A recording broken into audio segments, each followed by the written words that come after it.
Welcome to our new blog. তো চলে এসেছি আমরা শ্যুট করতে, আর আমার সাথে এসছে অনেকেই। তো দুজনা চলে গেছে অন্য জায়গায় শ্যুটের জন্য, কিছু জিনিস লাগবে সেগুলো আনতে। আর আমি আছি এখানে একা একা দাঁড়িয়ে। দেখো আমার এদিকেও কেউ নেই, এদিকেও কেউ নেই, এদিকেও কেউ নেই, আমি একা একা দাঁড়িয়ে আছি। আর আমার সাথে দুজন আছে, আমি তাদেরকে দেখাচ্ছি, অনেক দূর থেকে দেখাচ্ছি জুম করে।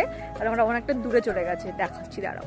যে ওই একজন আর ওই একজন, ওরা গেছে কুল পাড়তে, মানে শ্যুট করতে এসে শ্যুট করা বাদ দিয়ে ওরা গেছে কুল পাড়তে। তাহলে ওদেরকে কি বলা উচিত? অবশ্য ওরাও এখন আসেনি, ওরা এই রাস্তা দিয়ে আসবে, আমি আসলে দেখাচ্ছি। ওরা সেই কুল পাড়তে গেছে। তো এইটা ঝাড় এলাকা, ঝাড় কুল গাছ। সে যদি ভিডিওটা দেখো অবশ্যই দেখে নিও যে তোমাদের গাছের ফুলগুলো সব চুরি করে নিচ্ছে এরা। অপেক্ষা করছিলাম, তারাও চলে এসছে, মানে এবার আমাদের শ্যুট স্টার্ট হয়ে যাবে।